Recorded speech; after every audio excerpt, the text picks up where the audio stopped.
be throwing rocks and hiding their hand, right? They be throwing rocks and hiding their hand. And I don't like them kind of individuals. A sucker's a nigga pick who he be fight with. Right.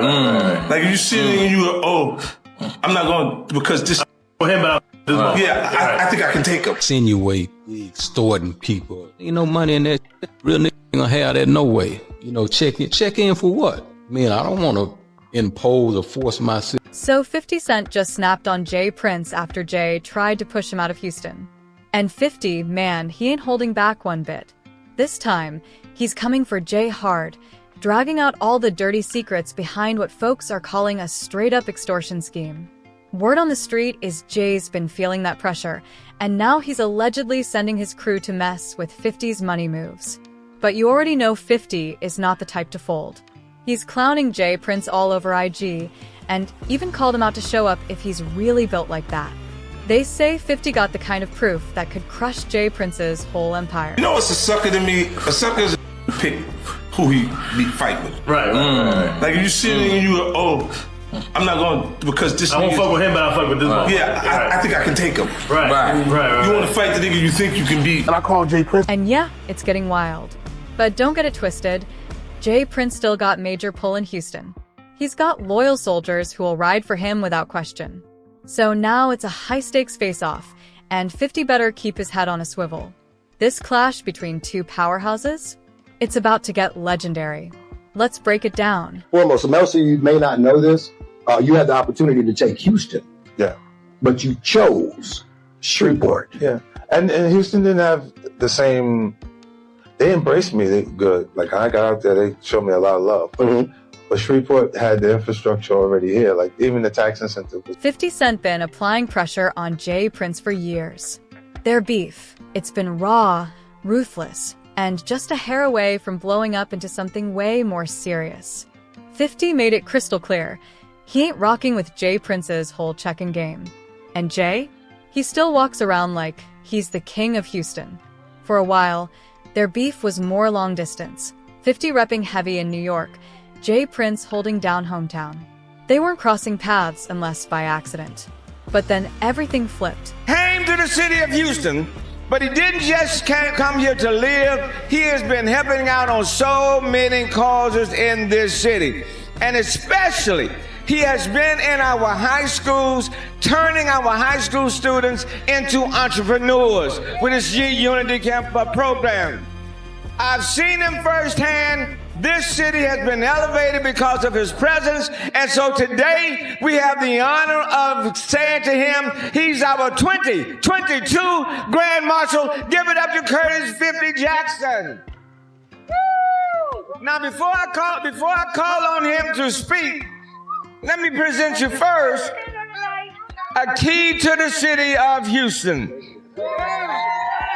Anywhere you go, 550 buildings, use the key, the door will swing wide open. 50 didn't just talk tough. He pulled up for real. He brought the smoke straight to Jay Prince's backyard by moving his whole empire to Houston.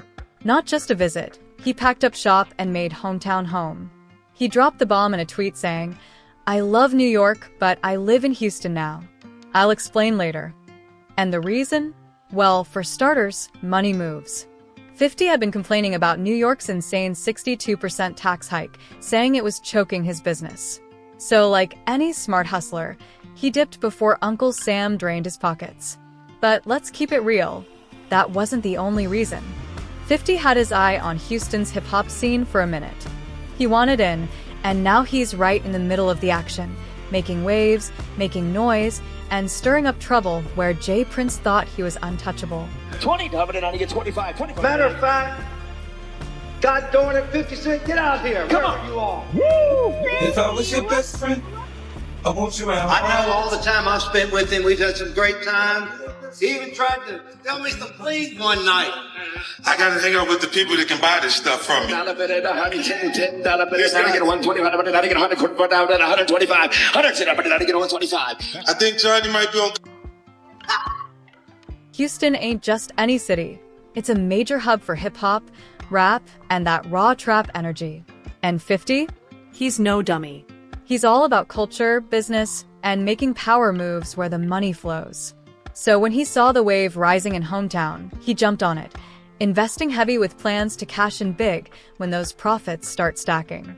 Word is, part of 50's move had to do with his liquor brand, Branson Cognac. Remember when he was popping up at every Houston liquor store flexing those bottles? Yeah, that wasn't just for show. Some say he saw real potential in the Houston market and wanted to be close to the action, building relationships, securing shelves, and watching cases fly out the door. But J. Prince? He wasn't feeling it. Not even a little. He saw 50's moves as a straight-up territory invasion. Maybe we need to change the word for the youngsters. The checking in part, is they seem to get hung up on that word checking in. Yeah. So if we could diversify that word and bring it up to a 2021 thing. Right. What's the word, OG? What's the word? Maybe we may want to tell them they need to get connected. Word on the street is Jay tried to press 50, demanding that he check in like everyone else. Allegedly, he even sent his crew to throw some weight around and force 50 to cough up bands just to operate. But 50 wasn't having none of it. He fired back quick, letting Jay know that he rolls with his own security and he ain't paying a dime just to walk through a city. Extortion in the name of checking in? Nah, 50 shut that down fast. But that only pushed J. Prince over the edge. Word on the street is he tried to put a no-fly zone on 50. Yep, tried to shut him down from making moves in hometown. But once again, it flopped. 50 ain't the type to fold under pressure, and he made it loud and clear that he don't play those street politics. And get this, he wasn't ducking nobody. He stayed active, handling business, showing face, and even building up the community. Don't turn me down. What she said? Don't turn me down. What you on, folks? Don't turn you down. Yeah, man, what you on, folks? What you mean what I'm on? What you on, nigga? What the deal there? What up? What up? You want to buy your shit back or what? You ain't you flunked out. I'm trying to see where you at. You dumb. What you got? $20 out of car? Nah, nigga. You know what we got, nigga. Stop that cap. Man. They capping, bro. They gonna believe anything. You want me to start my car? I just took a picture in the same car today with my lip boy. You bitch ass niggas on this bitch like y'all. 50 had big plans. He was set to drop a $20 million film studio for G-Unit Film right in Houston. This wasn't just some vanity move. It was about jobs, culture, and putting real power behind his brand. But guess what? 50 slammed the brakes on that deal and rerouted the whole thing to Shreveport, Louisiana. And here's where it gets real interesting. Just a year after moving to Houston, the city's own mayor showed 50 nothing but love. In 2022, during the iconic Thanksgiving Day parade, Mayor Sylvester Turner gave him a key to the city and even named it 50 Cent Day. The mayor didn't hold back. He called 50 a powerhouse, a rapper, businessman, artist, and philanthropist. He praised him for backing the youth and turning high school kids into young entrepreneurs. While some wanted to push 50 out, the city was celebrating him like royalty. Through his G-Unity program, the mayor made it official. November 24th is 50 Cent Day in Houston. He told 50 straight up, "You'll always have a home here."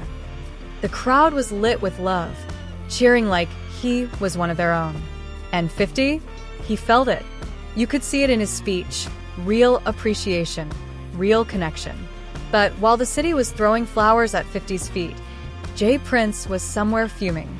Word is, he was grinding his teeth and maybe even throwing punches at the wall, watching 50 take over as the new top dog in his own backyard.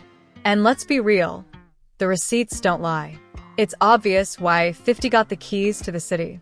While J. Prince started getting treated like some street-level troublemaker, 50 has been investing heavy into the people, using his money to lift up the community and push real programs through his G-Unity Foundation. A little homie, young boy, place got broke into. People went in his place, disrespected different things, and I got a call about it. And the little homies that went into this place want to make that right because they understand that, young boy family is okay with me. And as you can see, homie, to make a long story short, I got your keys to your Rolls Royce. I got your keys to your McLaren. You know, all that shit that they took. And the homie, Shakur, what you got, home? We got your Rolls Royce umbrellas. We got your keys. You got a bunch of other shit, so get in contact with us, bro. One major move he launched was the G-Unity Business Lab, a powerful educational program designed to teach high school students in Houston how to build businesses and think like CEOs. And it doesn't stop there. 50 planted himself deep into Houston's sports and entertainment world too. His Sire Spirits brand landed major deals with the Rockets, Astros, and Texans. In 2022, 50 threw one of the biggest events Houston's seen, the first ever Tycoon Comedy and Music Festival. But he wasn't just about shows and stages. That same year, he teamed up with the Houston Rockets to hand out 1,000 free turkeys to families for Thanksgiving. And that was just the beginning.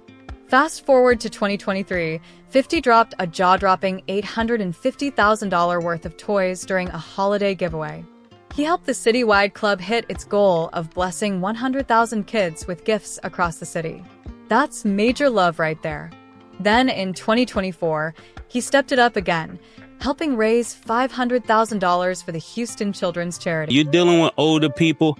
They're the last to know that things have changed. We not your little niggas. Like, the way you talking, I don't get what you mean.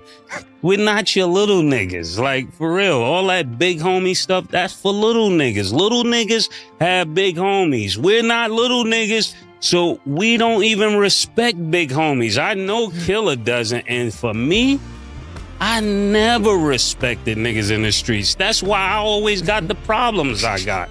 Niggas would tell me, Mace, chill. No, chill for what? Who is this nigga? That's how I feel listening to this, man. Like, I want to respect you, but I can't. And I'm going to tell you why. Because if I got a little, like the dudes that raised me, if I was out of pocket, they would tell me I'm out of pocket. They wouldn't let me put them on a crash out mission. They would say, yo, Mace, listen. Around here, we don't send niggas to do nothing for us. We don't pay niggas to handle our problems. You got to put in your own work around here, Lord, man. That's what you were supposed to tell them. You can't go out here and talk crazy and then send me on a mission. Nah, this is where the game got messed up. When young niggas started sending old niggas out, and just because this little ignorant nigga got a few dollars, he make all of you that's supposed to be real run after his mission. This is a problem, Jay Prince. And I'm going to tell you like this. If you're 60 years old and you trying to be a street nigga, you failed. You failed. I'm telling you this. And I stand, my name is Mace. I stand by this, man. And check this. He auctioned off 2 giant bottles of his Le Chemin du Roi champagne at a gala, helping the event hit a record-breaking $6 million in donations that night. Straight legendary. Bottom line, 50's impact on Houston is undeniable. The city sees it, the people feel it, and the respect is real. Now flip the script. On the other hand, we got Jay Prince and his crew still tied to that mob-style rep. And let's be honest, where do we even start? Instead of building opportunities, he spent years building a reputation off intimidation. Nothing should have happened. What do you say to that? What I would say to that is, you know, I have a track record, man, and the Prince family have a track record of 30 plus years of, you know what I mean, honoring and loving on our guests and being with our guests, and no shit like this never happened. But here's the thing, and this is what people don't understand. We ain't never had nobody to attack us. If you know what I mean. You know, when a man attack a situation with a weapon, then, you know, it become a playing field where, you know, any and everything goes. So that's what we're dealing with right here, and that's the root of this situation. Artists trying to work in Houston often get met with pressure, not support, all under the name of so-called protection.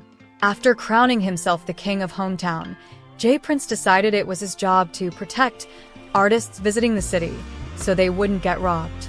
Sounds noble, right? At first glance, sure. But dig deeper, and it starts looking like a slick extortion setup wrapped in street code. See, Jay and his crew run this whole check-in system. Any artist pulling up to Houston is expected to go see Jay Prince first, to pay their respects. But it's not just a handshake and a photo op, nah. It usually means dropping serious stacks for so-called protection. The kind of insurance where if your chains or valuables go missing, they might just happen to help you get them back. Interview. Here's the shady part. They don't ask if you want protection. It's more like you better comply. If you say no, thinking your own security's got you covered, that's when problems start. Word is, Jay's crew has been known to set artists up, and the ones who refuse to check in often get hit hard. Just ask NBA YoungBoy. He came to Houston for business and decided not to check in. What happened next? 2 goons broke into his spot while he was out, took his chains, cash, and even the keys to his whips. The robbers didn't waste time. They hit up NBA YoungBoy asking for a $30,000 ransom to return his stolen stuff. But YB wasn't biting. He clapped back, calling them out as nothing but foolish kids trying to play gangster. He wasn't impressed at all. Then, out of nowhere, Jay Prince jumped into the mix. Jay posted a video on IG tagging YB, claiming the stolen goods had magically been returned to him.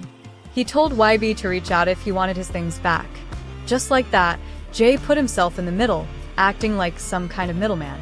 But YB wasn't fooled. Not for a second. He came back hard, telling Jay Prince exactly where to shove that fake kindness. YB called him out for dragging the situation into the spotlight. I mean, come on, a grown man nearing 60 playing clout games on Instagram? Interview. According to YB, if Jay had good intentions, he would have handled it in private, not turned it into some public stunt. YB saw it for what it was, a setup, a straight-up extortion play. He knew the second he reached out to Jay, the price to get his stuff back would have skyrocketed,